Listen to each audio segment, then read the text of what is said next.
Ladies and gentlemen, this is a complete and full tutorial on how to make real pork tamales. I'm going to show you how to make the very best pork tamales that you'll ever have the opportunity to eat. These are flat delicious. Howdy folks, welcome to Texas Cooking Today. Ladies and gentlemen, this is a Texas Cooking Today cooking tutorial. Now on these tutorials I try to get into a little of the history of a recipe. I try to teach the best and latest techniques available and to show you the best way to pull off any recipe. We get into methodology, everything when it comes to cooking.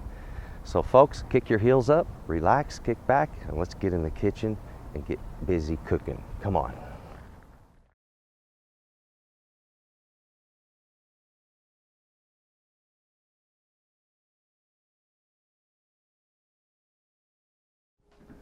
Today I'm going to be making some tamales. These are going to be pork tamales. Now folks, this is my best pork tamale recipe. It was a recipe I developed over years. Now let me explain to you. I didn't just keep crashing on making tamales for years. I don't make tamales very often because it's a fairly complex project. It takes time to get everything done. It's a big job, and if you have more people helping you, it's definitely worth having extra people. This recipe is going to make 55, roughly 50 to 60 tamales. Generally, I get around 55 out of it most of the time. This recipe is delicious. It is authentic. You're going to get that real pork tamale flavor. And I'm going to say this. I know a lot of folks that love eating tamales. When they've tasted this recipe, they've declared that it's one of the best pork tamale recipes they've ever had in their lives. Also, I've even won over a few people that didn't like pork tamales at all. They tasted these and decided, hey, maybe these things are worth eating. So, and one of those people was actually my brother. He does not like pork tamales, never did like tamales. He tasted mine. He's now a tamale eater, but he prefers to only eat my recipe. Folks, when you try these, you're going to be surprised at how good they are. Now, if you're good at making tamales already, you might still want to watch this video because I have a different way of preparing the chili sauce that brings out a much better flavor, way less bitterness, much more rich chili flavor. So it's definitely worth looking at for that alone. And for those of you who've never made tamales, I'm going to show you a method of tamale making that's going to give you the best tamales you'll ever eat in your life. This is Tamale Making 101, and it is a good recipe. So folks, let's take a look at what I got here. Let me show you these wonderful items. There's a pork shoulder. And let's get busy cooking up some tamales. Come on. Now folks, these are pork tamales, and it begins with us getting a big honkin' pork shoulder down in the oven. Now this isn't your standard little chunk of pork right here, guys. This is the better part of a pork shoulder. These are going to weigh anywhere from 7 to 9 pounds for the most part. This one is a bone-in. It's got fat running all the way across this backside. The only part that's exposed is this and the ends. It's a really, really good roast for making tamales, and I'm going to recommend that you try to get this one. It has the right amount of gelatin, the right amount of lard, and the right amount of meat, and it gives you the right flavor when it's cooked up right. So guys, get you a good pork shoulder. You're also going to need a package of those corn husks, like what you see right down here. In addition, we're going to be using those beautiful green chilies back there. I've got 4 chalaca chilies, this big boy right here. These are delicious when you cook them down, braising them with your roast. It gives a wonderful flavor to the gelatin once we're finished cooking. And we need those juices. We need them to make our dough, and we're going to use them in the making of our chili sauce. To make a chili sauce, we need good chilies. So what we have down here is a nice variety of wonderful chilies to make the best tasting flavored sauce for tamales you'll ever get. Now this isn't a sauce to go over the tamales. This is what actually flavors the dough and the meat that you're making the tamales with. So we're going to start by making a chili paste, and we're going to use these right here. These are guajillo chilies. They're beautiful red kind of a fruity tasting chili. It's delicious, something you should try. These are pasilla chilies. Now pasilla is a name for some reason that gets misused in chilies a lot. You'll see a lot of chilies named pasilla. So if it isn't long and brown like that, it's not a pasilla. This chili, when it's dried, becomes this chili. Chilaca turns into pasilla when dried. Okay, so that's the difference. Back here we have some ancho chilies. Now the ancho is a poblano that's dried. So you're gonna want anchos. You're gonna want some chipotle, not the canned ones, guys. You want real chipotle. These are your dry chipotle. They've been smoked. A chipotle, so you know, ladies and gentlemen, there's no such thing as a chipotle bush. All right, chipotles are a jalapeno chili that have been smoked and then dried. Now sometimes they'll take them smoked and can them in an adobo sauce. That's not the same thing, and they're not interchangeable for this recipe. This takes this one right here. Also, we're going to be using some hot chilies. Now I'm going to use the arbol, this one. I have back here also some piquin. So if you want to spice up this dish, I mean really add some heat, go with 2 to 4 grams of either of these chilies, and that'll really bump up that heat.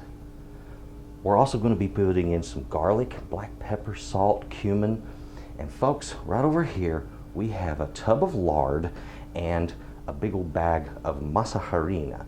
So you will know what masa harina is. That's actually corn flour. It's not cornmeal, and you cannot substitute cornmeal for corn flour. You need to get the real thing. Masa harina. It may say something like harina de maíz or instant corn masa. That's fine. That's what you're looking for, guys. It works good and it tastes good, and like I said, nothing else will substitute to it. Don't forget also, you might need a little bit of extra lard. Now I've got a huge bucket. You're not going to need that much. But if we have to add a little extra, or if your roast doesn't have enough fat, you're going to be using up to about 1.5 cups of lard. So you'll need some lard, okay? So there we go. That is what we're using. We're going to get into how to make this. Now at the end of the video, I'm going to show you or tell you all of the ingredient amounts. So you'll have your pen and paper ready and write down all of the ingredients, how much we used, and you'll have your recipe. We're about to cut up these chilies and put it into that roast, but before I do that, I wanted to give you a real good close-up of exactly what we're cooking here. This, as I mentioned to you before, this is a pork shoulder, guys. Your pork shoulder. There's the shank right here. If you'll notice, I mentioned to you that fat goes all the way over. Now, when I'm cooking this side up, okay, and I do that on purpose because I want that fat to render down. I want as much of it to bleed through the meat as absolutely possible, and the remainder, well, it's going to get down in the pan here, what drips off, and we're going to harvest that after it gets cold. So I have to cook it, and then I have to refrigerate it, and then I have to separate meat from lard from the drippings underneath, which is that gelatin and the water. And it's a wonderful, wonderful combination of goodies. But this is part of the longest part of preparing tamales, is cooking this thing. Okay, let me look at the other end here. I've got some black specks. They're from my dish here because I've been cooking barbecue in it, you know, so don't worry about that at all. So what we have there, that's my pork shoulder. Going to be delicious. I need to put my chilacas in here. I'm going to put water in here. And remember, if we need 6 cups of water afterwards, well, we can't put 4 in there now. Okay, so we got to put at least 6 to 8. All right, and that way we'll have enough of that liquid when we're finished cooking. So I'm going to bring liquid way up high on this roast. Only a little of the fat will be sticking up. It's smart to have gloves on when working chilies because the capsaicin, which is that hot oil on the inside of the chili that's associated with also the membranes that attach the seeds to the inside of the pod, that oil, blazing hot oil, when it gets on your skin, even if you wash well, you're going to find that stuff doesn't always wash off so easily. All right, so please, for goodness sake, wear gloves. Now this one's going to be a hot chili. See the color in there? This one's going to be much more spicy than the other ones. But that's not going to matter because this is just braising and we're just using these for flavor. Now down into our pot. we need to get our water down in the pan here. So, and this is hot water I'm starting with. And that's because I don't want to increase my cooking time any more than I absolutely have to. Now, if it appears that I'm using too much salt, please remember, this is an 8-pound roast, okay? So it's going to be fine, all right? That was about, maybe a tablespoon and a half of salt total. Now this is going to be braising, so we want it covered. All right, that way we develop some steam in there and we cook it slowly at a lower heat. It's set at 250 degrees, so we're ready to go.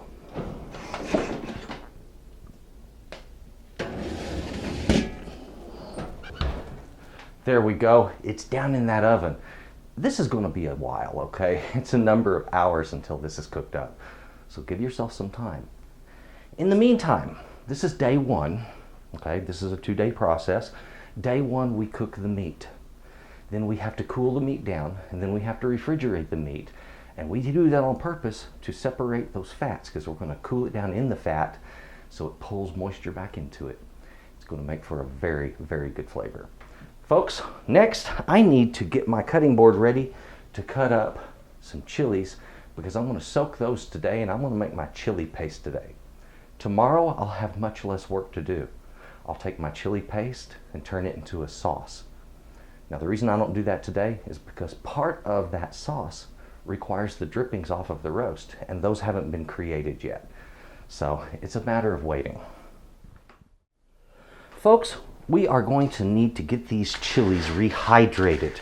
Now, so you will know, dried chilies are not dehydrated chilies. These have been allowed to slowly dry over time. It changes their flavor and their texture. Everything becomes a totally different chili, which is really, I think, the reason you see them renamed. Now, I'm going to slice these things open, each one of them, and I'm not splitting it in half. I don't have to. I just have to get water to the inside of them. All right? It's as simple as that. So, slice all of your chilies, get them down in a bowl. So the bowl I'm using a big bowl like this, and when I put hot water on these, I'm going to hydrate them for about 3 hours. Some folks may tell you, no, you just boil them and it'll work faster. Take off the stem, remove the seeds, and boil it. That is a very common way of doing it, and people then run them through a blender. But ladies and gentlemen, I'm telling you, the method, the technique I'm teaching you here produces a better, cleaner, much more tasty product. It works better. In the blender method, you do get tiny bits of skin in it, and that tiny bit of skin definitely affects the flavor profile of the sauce that you make. It bitters the sauce. Now, for a long time, when tamales were made in Mexico, they would take the chilies and boil them and remove the seeds and stems, and then put the chili pod, the meat, into a molcajete, which is basically a large mortar and pestle, and it's made of volcanic rock, and they would grind that down with a little bit of the water that they boiled it in to produce a beautiful sauce. That is the original way it was done. The original way it's done isn't necessarily the best. And the way that people started doing it after the blender became popular, which is to boil the chilies and blend them, well, that produces, as I said, a lot of the skin in the finished product, and it gives a bitter quality to it. When we use a food mill, there is zero bitter quality, and the flavor and paste that you produce is just so much better. So go ahead, give this method a try. As I mentioned, we need plenty of hot water. So I want enough hot water in this to completely submerge these chilies. Now, folks, I want to add a little bit more, probably another 4 cups. Ouch, that's hot.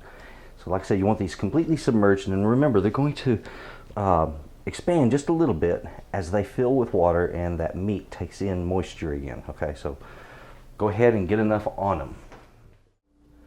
Folks, these have been soaking now for a total of 3 hours.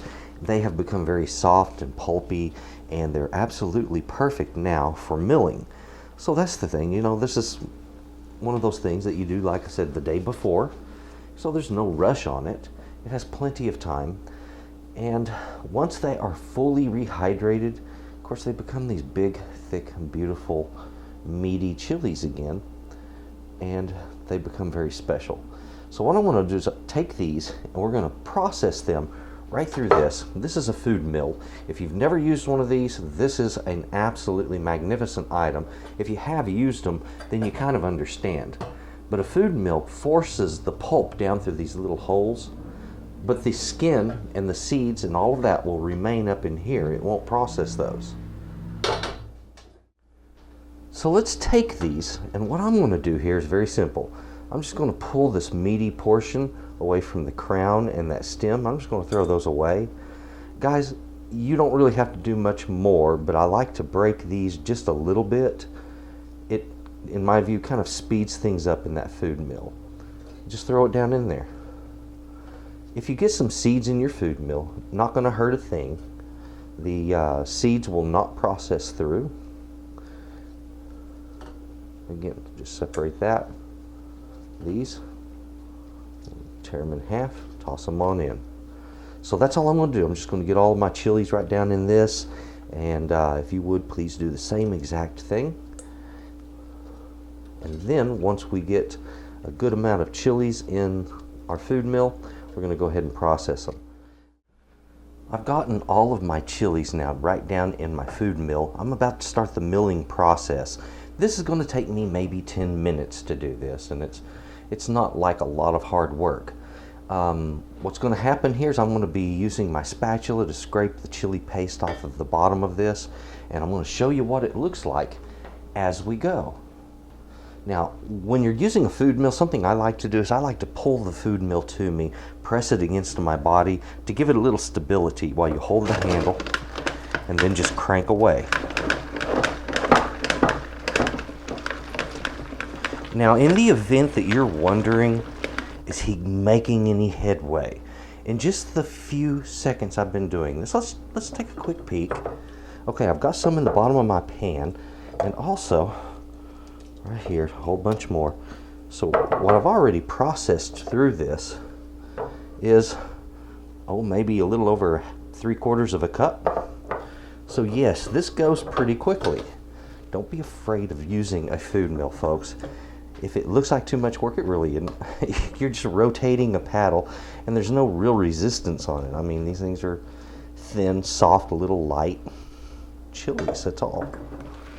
What I'm going to do at this point, since we're only a few seconds in, I'm going to start my handy dandy little timer, and it's going to count up. So I'm going to let that go, and we're going to time lapse this. So I'm just going to pause the video, and then we'll pick back up when I'm finished.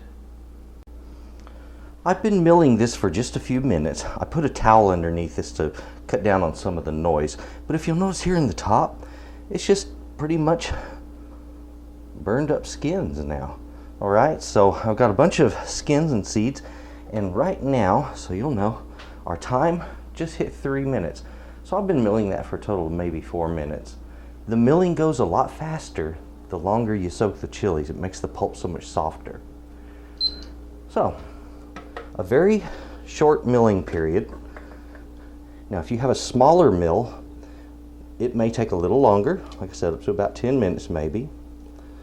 Mine is a commercial food mill, and it has a little larger plate on the bottom. It's one of the reasons I like it. So now, I'm going to put this to the side. Now let's take a look in here. Look at this. Now we're closer to about 2 cups of chili paste, and that's about what we're supposed to have. Isn't that beautiful? This is the product right here, ladies and gentlemen. This very clean, seed and skin-free product. This is what we were going after. That is the perfect thing right there.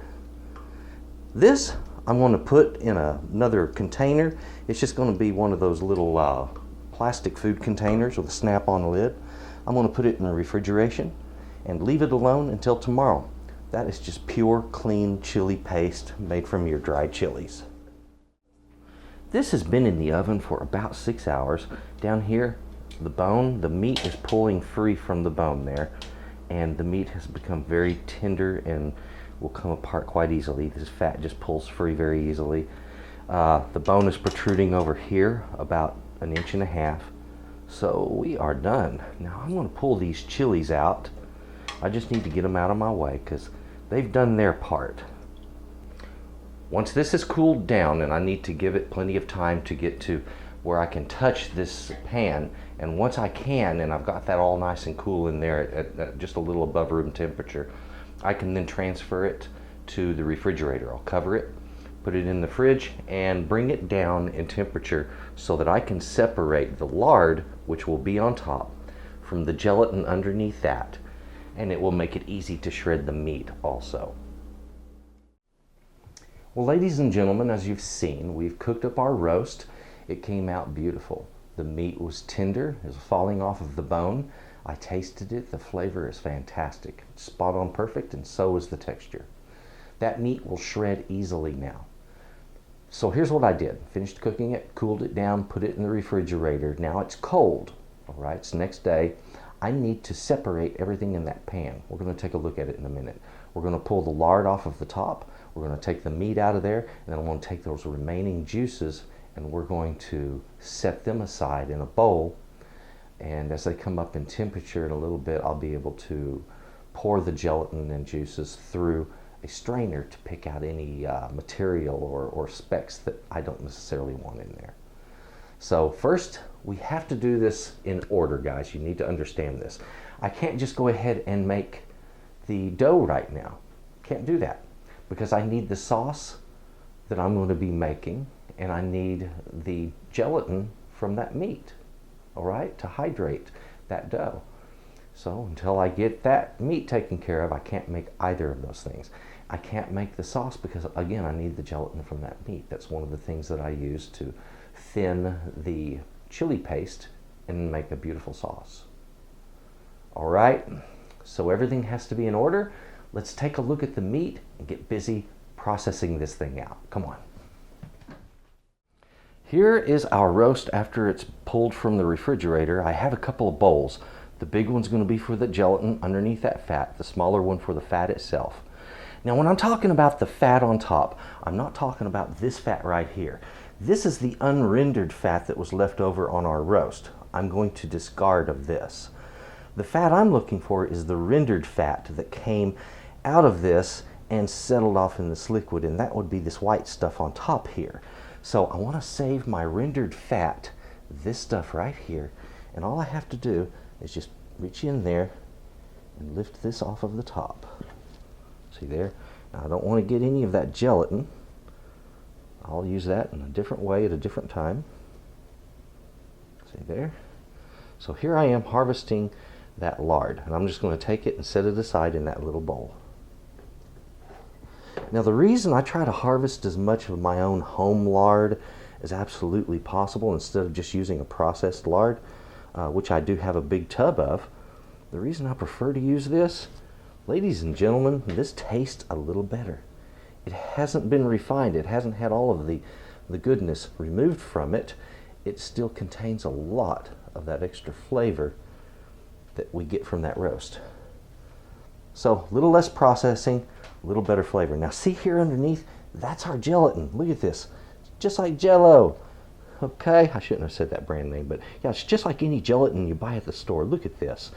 This is the beautiful stuff that we're going to be hydrating our chilies with, and the beautiful stuff we're going to hydrate our dough with. And it's packed with flavor. It's also extremely healthy. Gelatin is very, very good for you. Gelatin is an incomplete protein, and it's very helpful for the body. Just a little bit stuck. There it goes. A little suction going on there. There. Pull him on out. The reason I don't want that gelatin on my cutting board is as it comes up in temperature, it's going to turn liquid and start to flow, and I don't want that flowing everywhere. So now I just take the rest of this gelatin, and I can do this either by hand, or I can use a scoop, or I can just pour it out. Either way, just get this out of here. Now you see all the other remnants of meat and stuff that's in there. That's the reason we're going to run this through a strainer in a little bit.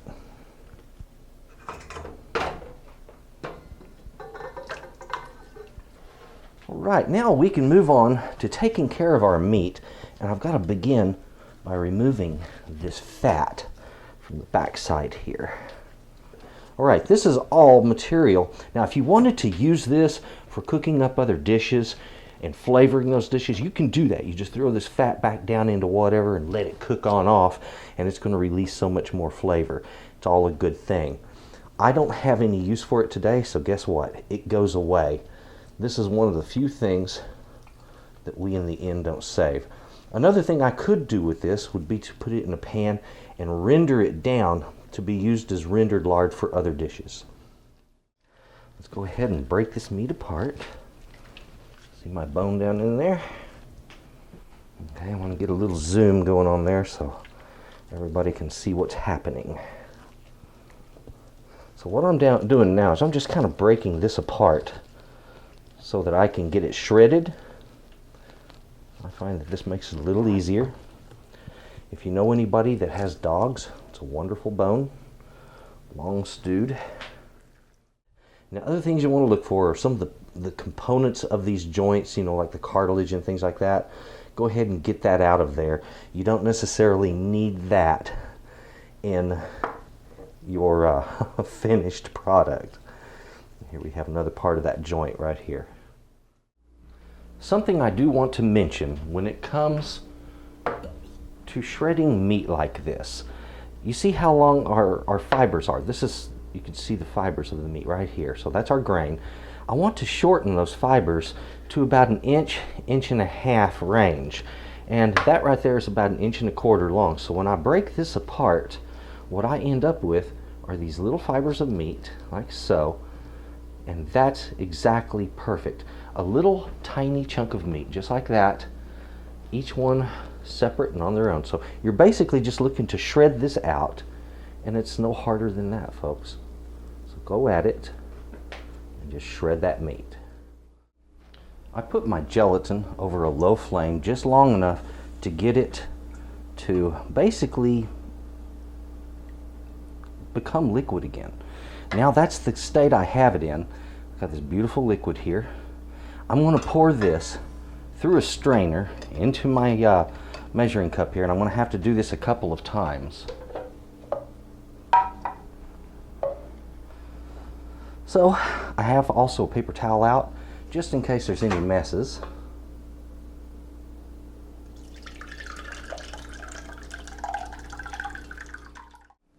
I need to process this garlic to get it down in my sauce, and so what I'm going to do, we're just going to do a fine mince.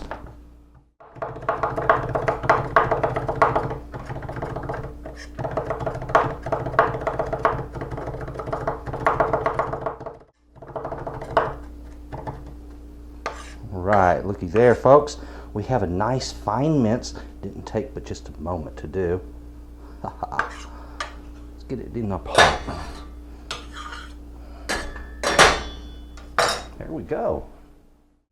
I've placed a medium-low heat underneath this chili paste, so I'm going to start working in some of that gelatin. Yeah. There we go. Now I'm thinning that to about the point of what a spaghetti sauce would seem like, or maybe just slightly thinner. We're going to cook off a little bit of that moisture, not a big deal. Let's go ahead and put that lime juice in. And I need to get the rest of my ingredients worked in there also. That cumin, the salt, and I need to bring this up to a simmer. I'm going to let this simmer for a good roughly 15 to 20 minutes. It doesn't have to have a long cook.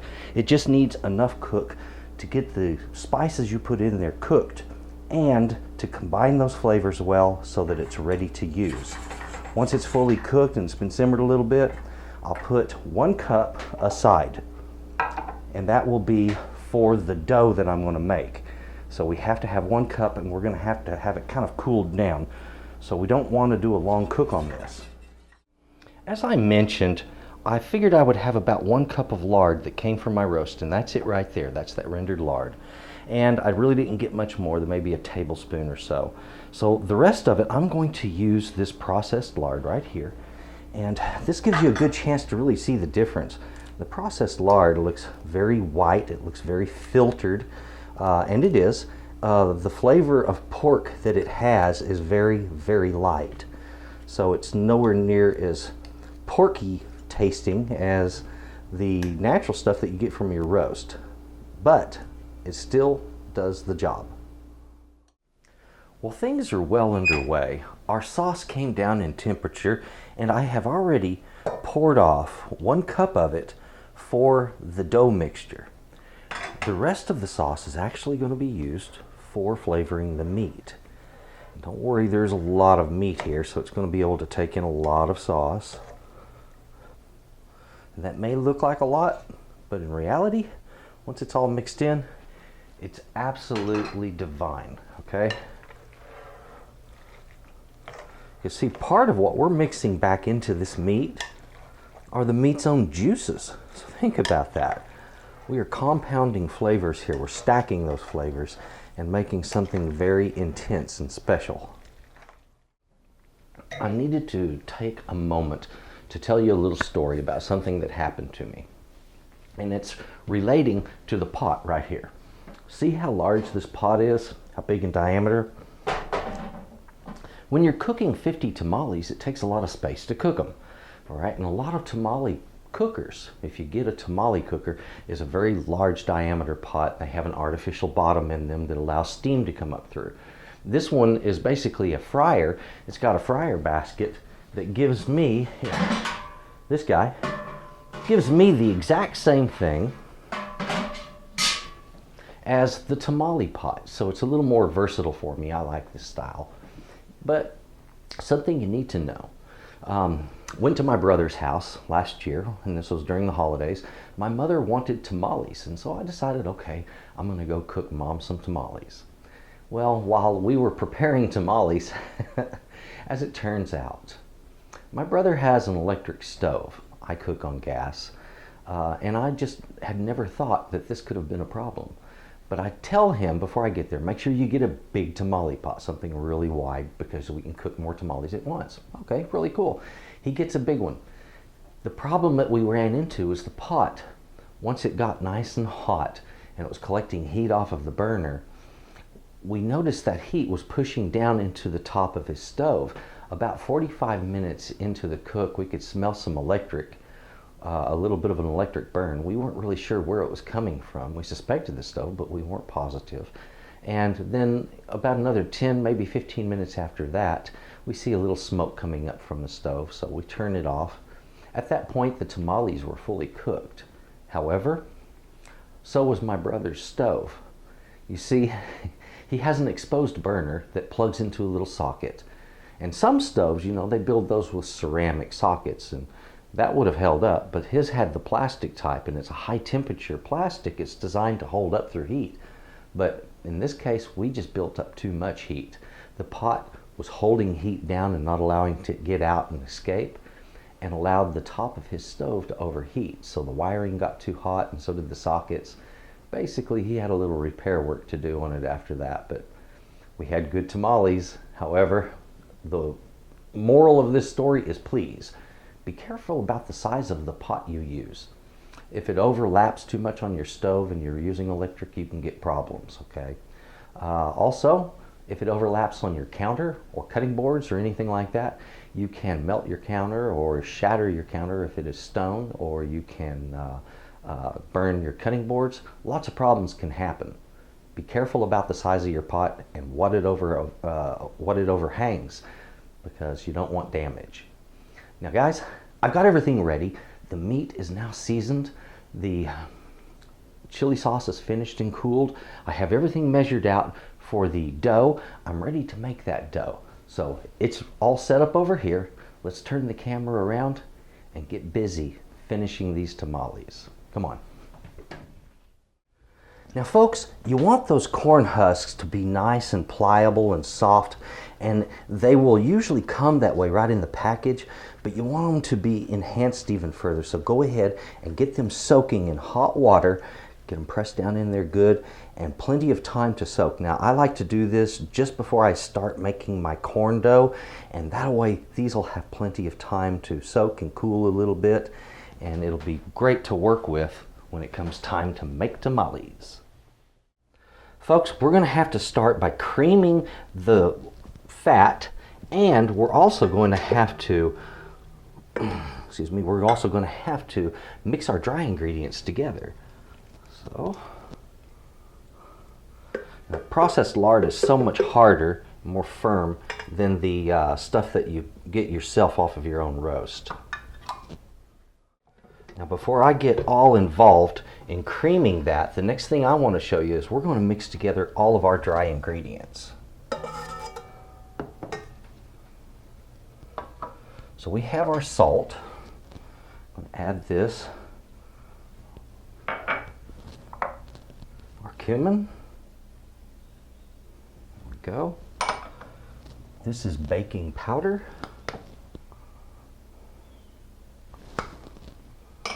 And black pepper. Then I go ahead and just work that together. It's just as simple. Get my machine started.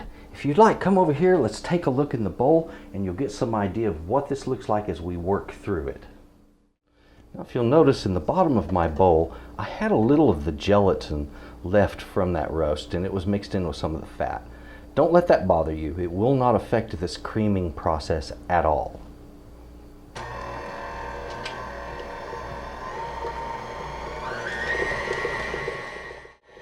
It has only been about 30 seconds now.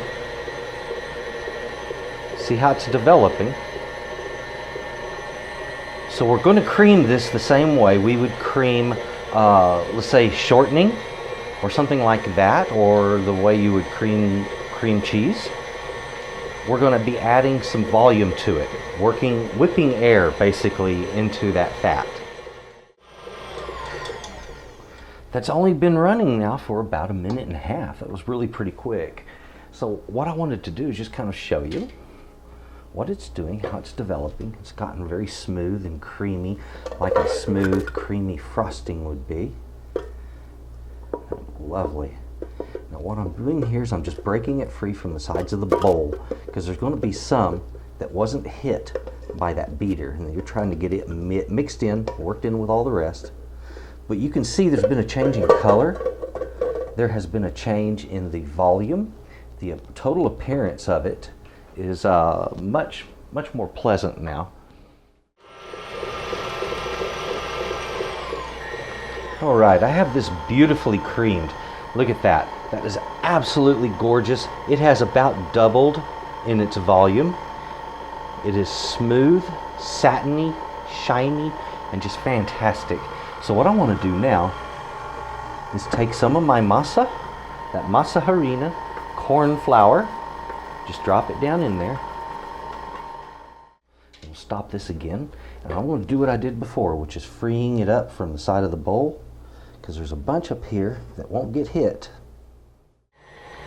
So now we have creamed fat with about 1 cup to 1.25 cups of our masa harina mixed in.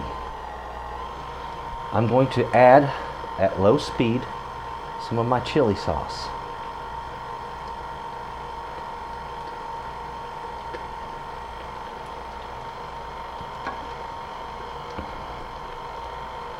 A little more masa harina. As I mentioned earlier, we're going to alternate our ingredients. So now goes in some of that wonderful drippings. Be careful about your speed, how much you put in at once, or how fast the mixer is going, because it can and will throw ingredients out at you.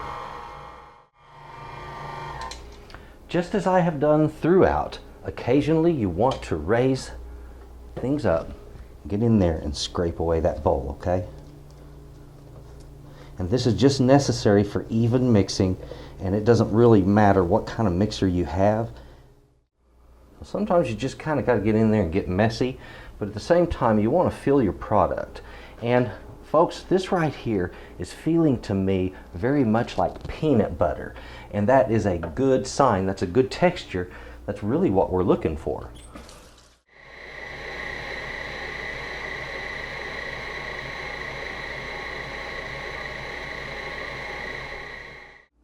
I'm getting everything set up, and I need my pot set up too. I've taken one of these pan racks and I've set it right down here in the bottom of my pot. This allows me to get a little extra water in the bottom of that pot. Now the insert that goes into this, the fryer insert, is dimpled on the bottom, so it raises from the bottom. But if I add that in there, it raises a little bit further, and I won't have to add water during the cooking cycle. There we go. So that way I can start with a good half a gallon, and my basket sets up right there on top of it. Okay folks, we have our corn husks soaked. Now look, this one's just too small, and you can join corn husks, but I'm not going to show you that right at the moment. What we're going to do is we're just going to work with good sized ones that can get the job done. Now on a corn husk you have a rough side and kind of a smooth side. Put it with the smooth side up. That's what you want your masa to go against. So we take our corn dough, or if you wish to call it corn batter, that's fine, whichever. We take that masa harina and get a nice even layer spread across our corn husk, and you want a layer about the size of your hand, okay? So not far off on that. Let's take and put a little of our meat on there. We'll take a spoon here. Isn't that gorgeous? And I want just a little bit more right there. Now this is important. When you go to rolling this up, you want your meat to be fully encapsulated. If it's open, it should only be open on the top end where the wrapper is opened. Your meat needs to be fully encased, and the way to do that is to touch the masa on this side with the masa on that side so that it pinches and forms a nice, there we go, a nice tight barrier. There we are. Get that out of my way. So now I can take this and roll it up. Sometimes these are too long. If they are, pull off that excess. Now once you've rolled this up, you want to take this end down here and just kind of pinch upward. You're sealing that masa and pushing it. And then fold this tail away from the opening, and that way it actually holds it closed if you do it that way. The top here is almost closed up. I just got to finish pinching it off. There we go, and it's done. Otherwise you can add more of your dough to the top and then pinch it. I'm just going to keep working these until I have all of my ingredients used up. Now once you've reached that point, you should have made somewhere in the neighborhood of around 50, 55 tamales with this particular recipe. Okay, so, and sometimes, see what's happening here? How it's fighting me? It doesn't want to spread on there. Sometimes it's just that way, and you just got to get patient with it, okay?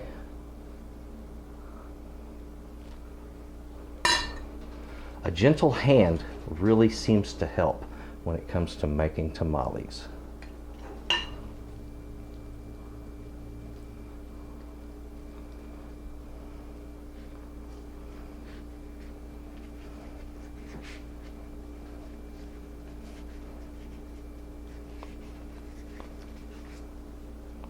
See how that one is exposed on the meat inside? See there? So you can tuck that meat in a little bit and pinch it, and boom, it's done. Well folks, tamale making is done. That's all of the meat that I have left, just that little speck in the bottom. The dough completely used up. Of course, plenty of corn husks left over. Like I said, those bags are usually good for about 100 tamales. And then a pot filled to the brim with tamales. Now this is one layer of tamales, but if you'll notice they're stacked on the folded end with the open end sticking up. So guys, do your tamales just like that. Now I'm going to put heat underneath it. We're going to bring it up to a boil with a lid on it and steam these. Now once it starts steaming, from that point you want to give it about 1 hour to 1 hour and 15 minutes. For the ingredients list, what did we use? Now first off, we started with that pork roast. That was an 8-pound pork shoulder. Most of those that you find are going to be 7 to 9 pounds, and that's exactly what you're looking for, a 7 to 9 pound pork shoulder. You're going to need 1 package of the corn husks, and there's usually more than enough corn husks in a package, so 1 package should more than do you. There's usually 90 to 100 in there. On our chilies, well, the first thing we did was we added in some of these back here, these beautiful chilacas, and I put those down in the roast while we were cooking it. So I used 4 of those. I used over here 12 of the guajillo chilies. Now by weight, that was exactly 55 grams. On these right here, which are the pasilla chilies, we used 4 of those. That equals 50 grams on those. Now guys, the reason I'm giving you the gram measurements, you may get pasillas that are little bitty like this, and so you're going to need the right weight measurement to pull this off. So we have here on the pasillas 50 grams. Now on those chipotle chilies, which is this beautiful guy over here, our chipotles, we used a lot. That's 80 grams. I used a total of 8 of those, which gave me 80 grams. In the back, we had the wonderful ancho chili there, that famed ancho. I used 4 of them. By the way, that was 70 grams on that. And 2 to 4 grams on either of these is really going to spice up your dish a lot. So be careful with these because they are mighty, mighty hot. This piquin is way hotter than the arbol, and the arbol is hot enough to singe you. So be careful. Now, on the lime, we added lime juice to our sauce, and I added 1/4 cup. You could either use lime or lemon juice. And I do that to bump up the acid a little bit, to bring out a little more fruity quality to that sauce. It's really good. I didn't have the lime out here, but I wanted to mention that. Also, 1 tablespoon of cumin. We're going to be using 3 teaspoons of salt in that sauce and 3 to 4 of the cloves of garlic. So there you have that. Now when we made our dough, we used that masa harina right back there. We used 6 cups of masa harina. And to that I used the broth, if you remember, from that roast. And that was 6 to 7 cups of broth, just depending on your masa harina. You're also going to be using, to make that dough, you're going to be using lard. You'll need 1.5 cups of lard total. Whether you use it store-bought, or if you harvest your own, it's 1.5 cups. You're going to be needing also some salt. I used 1 tablespoon of the salt for my dough and 1 tablespoon of fresh ground black pepper for my dough. In addition, you don't see it out here, but there was some baking powder I used. That was 1 tablespoon of baking powder and 1 tablespoon of the cumin also. Now, either way, if you find cumin to be a bit too dry and earthy, you can leave it out of the dough. I like to add it in because I think it's a wonderful quality and it really speaks of a true Texas recipe. So folks, there it is. Wonderful recipe. I hope you enjoy this. Now that right there, folks, they're just out of the steamer. I put them on these cooling racks on top of baking sheets, and now they're coming down in temperature. You need to let them cool a little bit so that the masa, that dough, will set up and get firm, and then they're going to be fantastic. So that's what we've done here, is I've given them a little bit of time, and I want to take one. Let's take a look here.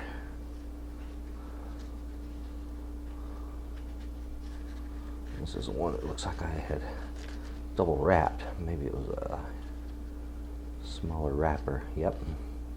Now, a little bit of a breach in my dough right there, but not a major problem. And what's happening here is I'm seeing the shape of the corn and the striations there. This is common right here. Sometimes you'll get this happening. Oh, yummy. And it tastes fantastic. So here I have a good tamale, and this is exactly what I'm looking for, guys. This exact kind of thing is what I'm wanting when I go to making tamales. It's beautiful, it's moist, and it is fantastic. I've been enjoying my pork tamales. Beautiful little guys, beautifully shaped, plenty of meat on the inside, a good ratio of meat to masa. Moist, absolutely delicious. The right balance, perfect balance between spices, bounced in between the flavors of corn and the pork. It's absolutely fantastic. This is exactly what good tamales should be, and I have a lot of experience in knowing what a good tamale is. Ladies and gentlemen, thank you so very much for watching Texas Cooking Today, for watching this episode. If you would, please take a look at my channel. Got some wonderful recipes on there. Please share this recipe. This one's really worth sharing. And if you would, folks, please have a good day. Thank you for watching. Bye-bye. There it is, folks. Thank you very much for watching Texas Cooking Today. I appreciate that very much. If you haven't subscribed, please consider doing so. And if you've enjoyed this video, I would appreciate you clicking the like button. If you'll check out my channel, you'll find out I've got a lot of recipes on there. A lot of fantastic tutorials, some good information for you. So folks, thank you very much for watching, and well, please have a good day. Bye-bye.